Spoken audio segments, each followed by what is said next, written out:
Welcome to the East Side Story podcast, brought to you by the Hope Center in Kansas City. This podcast aims to inspire you with stories of good work being done on the east side of Kansas City and to educate you on the unique and powerful perspective of its leaders and its residents. You're listening to the East Side Story.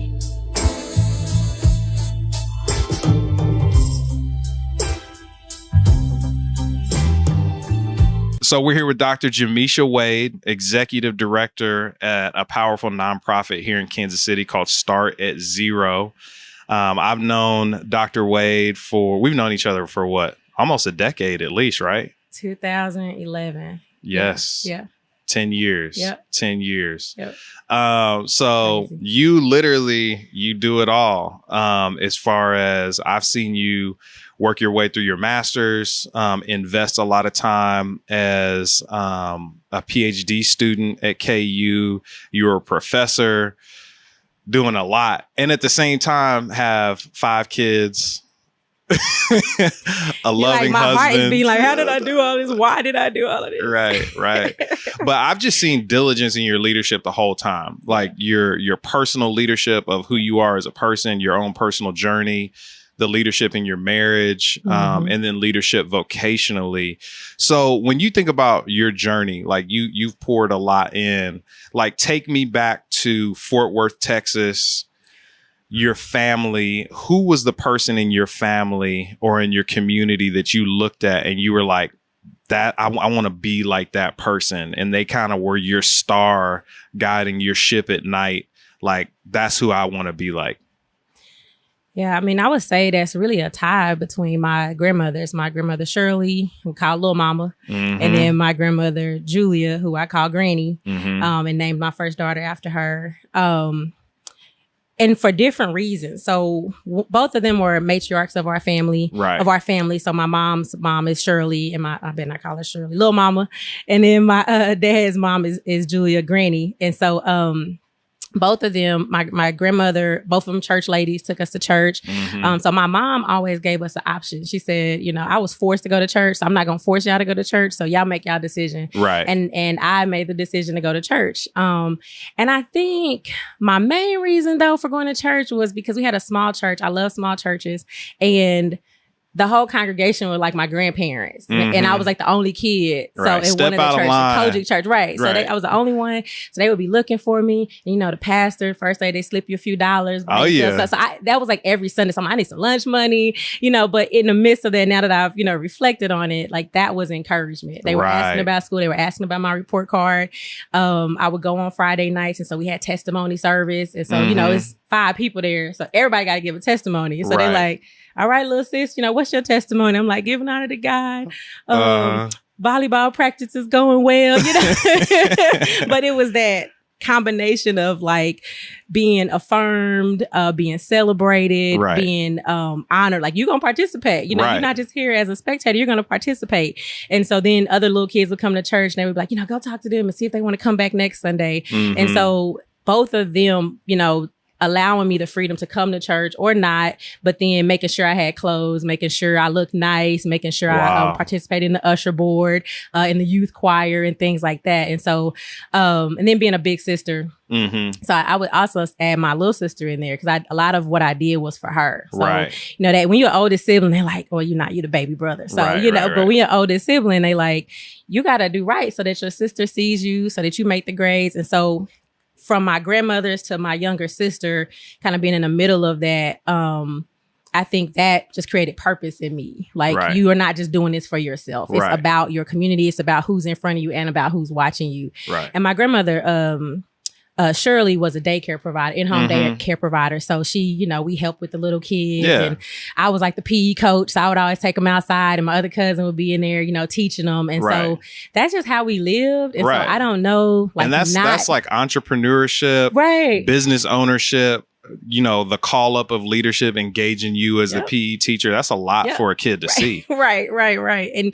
And like, you got to do what you wanted to do. So I didn't have to be the PE coach. I chose to do that. Right. And then my grandma was like, okay, let's rock with it. And so we had our schedule, and she like incorporated us into the daycare. And so my granny had a big van. So everybody was always like, hey, y'all granny here, your granny here, come get your kids. Right. And then my other grandmother, she's just steady. So my dad is an only child. And so she didn't like a lot of kids around, but like me, and she always wanted a daughter. So she really treated me like her daughter. Right. And so, anything I needed, anything I wanted, she was like, okay, I got you, you know? And so having both of those, where granny that had a little bit more resources could kick in, and the grandmother that didn't have as many resources provided a whole lot of other things for me. So those are my role models, who I aspired to be like for different reasons. I love how you talked about how the Black church like surrounded you, locked arms, encouraged you, and just like called into existence like something inside of you that God was doing. So, okay. So how did you take that strength, that energy, that focus, and then carry that through high school and then off to college? Like, and more so, I think I'm thinking about college, like, because that's hard, leaving your community, leaving your support system, and going off to something new. Like, what was that journey like? What was that sending like when your family and your community sent you off to college? So I'm a first generation college student. Before me, there was one other cousin that was taking like a long time to graduate. And so they knew I would go to college. And so I had a scholarship. I got a Gates Millennium scholarship. So this was a 10-year scholarship that provided financing for my bachelor's, master's, and PhD. And so I got that as a senior. Wow. And so, all right, so slow that down, because that's a big deal. Yeah. Tell us. All right, so say it slower, and then like tell us a little more about it. Okay. So the Gates Millennium Scholarship by Bill and Melinda Gates Foundation. Right. So it's a pretty rigorous process. It's community based. It's leadership based. It's a financial need. Wow. All of that rolled into one. And so you do. I mean, it was a lot. So it was 15 years ago at this point. But because of that, so you can go to any college for your bachelor's, any college, study anything you want to study. Then when you get to your master's and your PhD, it's only for 7 specific areas where there's underrepresented groups. And so I chose education. I think, library sciences is one of them. Right. Engineering might be one. I know business is not one.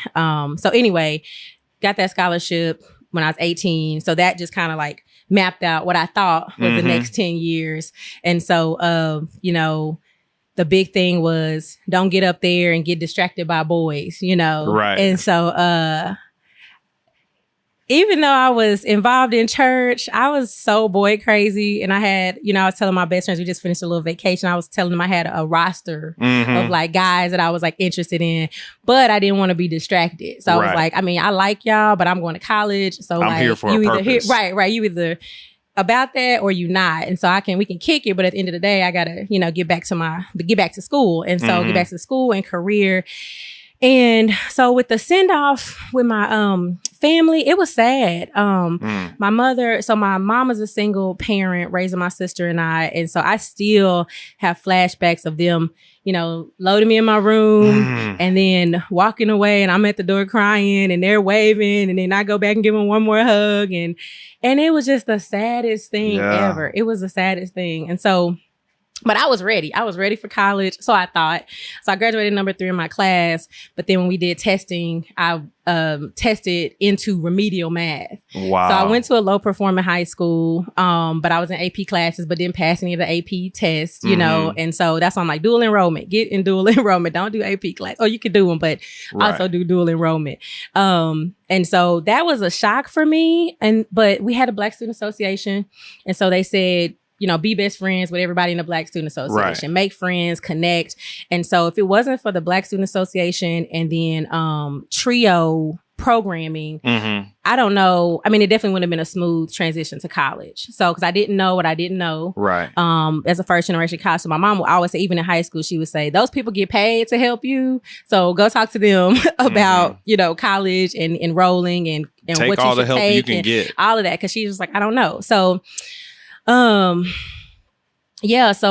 my papa tells this story of the first year I went, there was a group of guys, just volunteers, volunteers, just helping students move in. And he's like, the next year, there was one fella and his friends. And so I met, and so he was like, I knew something was different about that fella. So, I met Jordan my freshman year. Been married 12 years.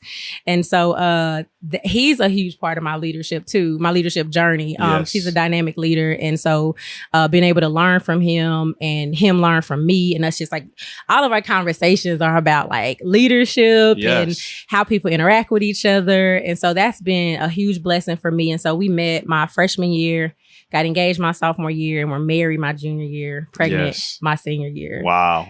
So so that send off was good enough to get me married and, continue the journey. Yeah. So, yeah. That's leadership in and of itself. Yeah.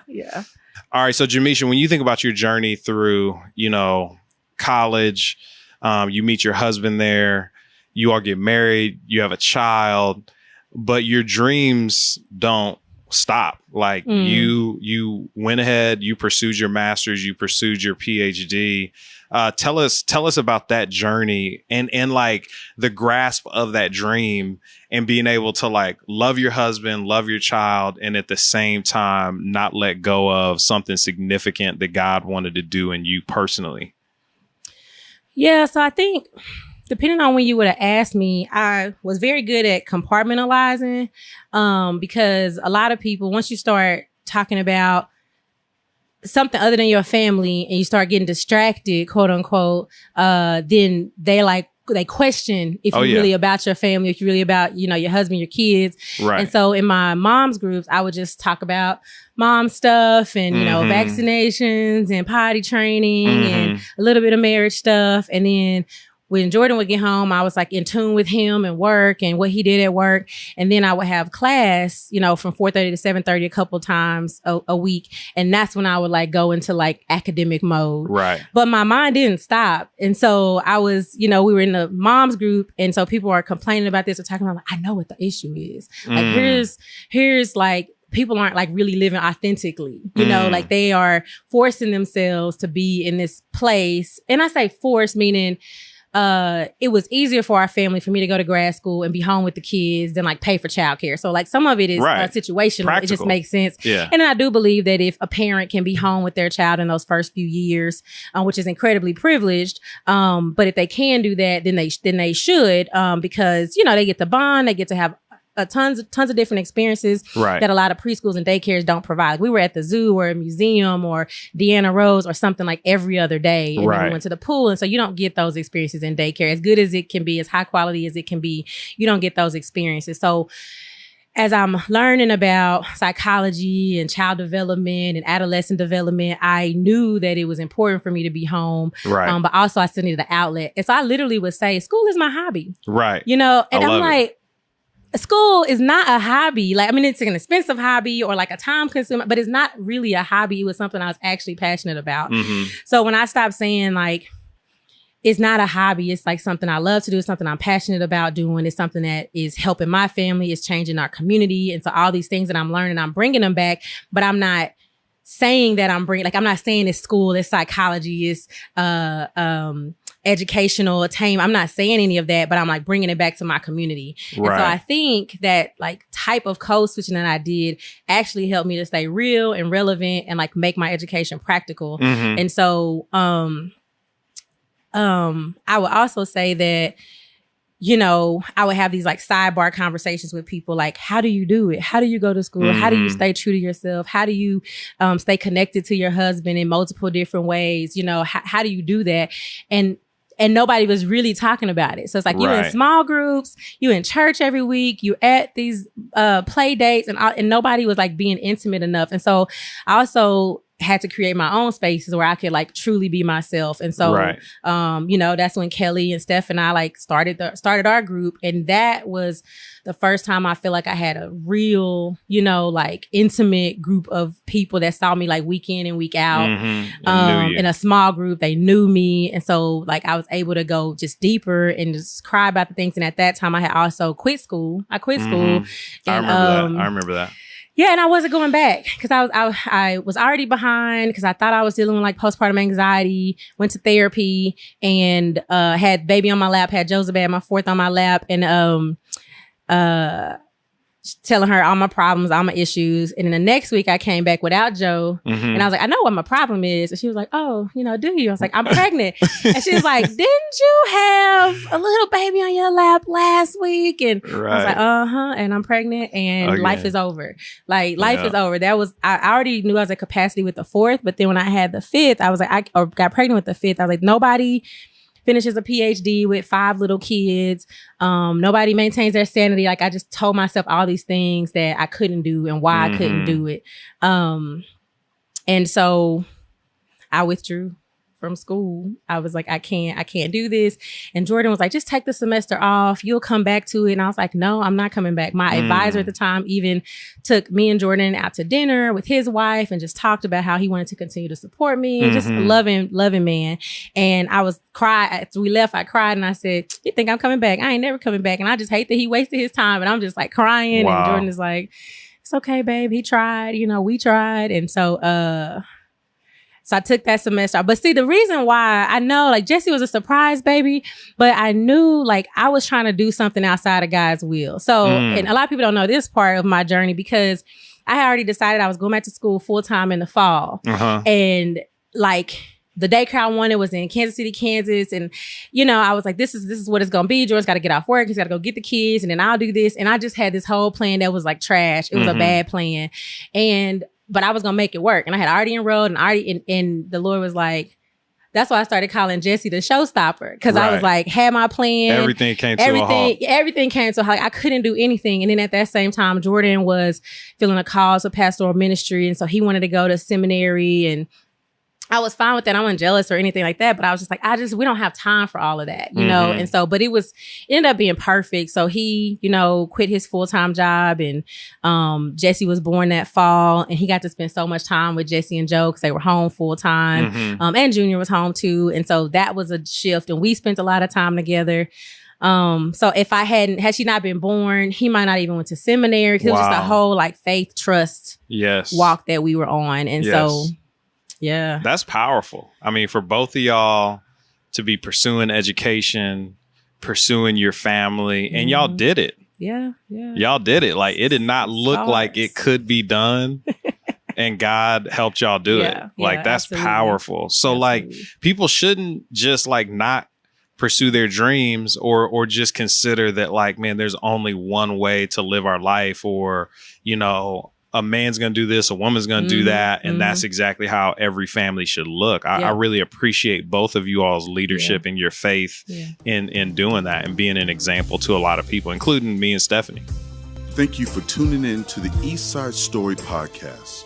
To learn more about the Hope Center, visit us at www.hopecenterkc.org or connect with us on social media at Hope Center KC.